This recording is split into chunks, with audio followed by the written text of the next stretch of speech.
Hey everybody, hope you're having a wonderful Who Is Wednesday. On this Who Is Wednesday, we're going to go a little bit different on who we're talking about, because today we're going to talk about who is the Financial Conduct Authority. Stay tuned to learn.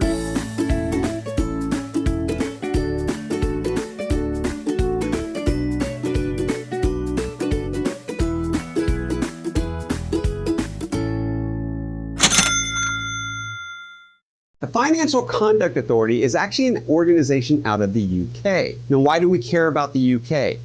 Well, if you follow the Faster Friday videos or have been to any of the conferences or events I've spoken at, you would know that I've studied faster payments in multiple countries to determine what has worked for them, what hasn't, and what could and probably will and probably won't work for us in the US as we move forward with faster payments, specifically in areas like risk and fraud. Very important areas, right? So let's move on.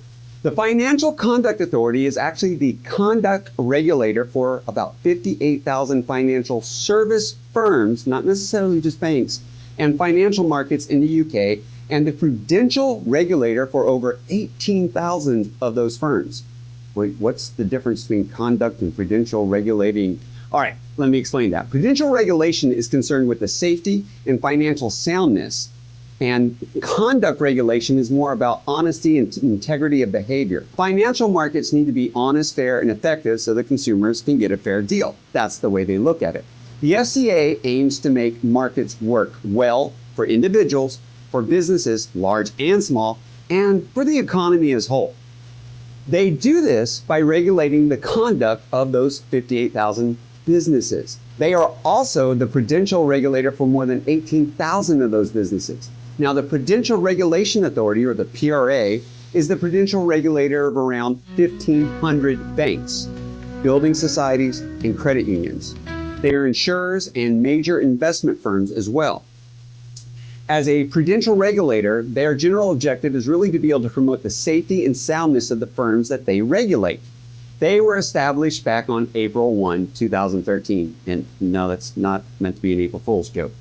They took over responsibility for conduct and relevant prudential regulation from the Financial Services Authority. Now, why do they do it? They do it because they are responsible for regulating a sector that plays a critical role in the lives of everyone in the UK. And without the modern economy, well, it could not function. So they work with things from children's ISAs, which are their individual savings accounts. Think of it kind of like college funds here in the US. They also work with pensions, direct debits to credit cards, loans to investments, and focus on how well financial markets work as a fundamental impact on all. The UK Financial Services actually employs over 2.2 million people. That's a lot of people that work in the industry, right? Same thing that we have here in the US. And contribute a ton of money, about 65 billion in tax to the UK economy. So if the UK markets work well, competitively, and fairly, then everybody benefits. The customers, the staff, the shareholders, and they also maintain confidence in the UK as a major global financial hub. So they're paying attention to all this. The role of the FCA is to help ensure that all of that happens. How do they do it? Well, their strategic objective is to ensure that the relevant markets function well and that their operational objectives are met, which are to protect consumers. Think about it like Reg E, right? They secure an appropriate degree of protection for consumers. They protect financial markets. They protect and enhance the integrity of the UK financial system. They also promote competition. They promote effective competition in the interest of the consumers. They are independent public body funded entirely by the firms that they regulate, by charging them fees, of course. They are accountable to the Treasury, which is responsible for the UK's financial system, and also to Parliament, for the government. Their work and purpose are defined by Financial Services and Markets Act of 2000.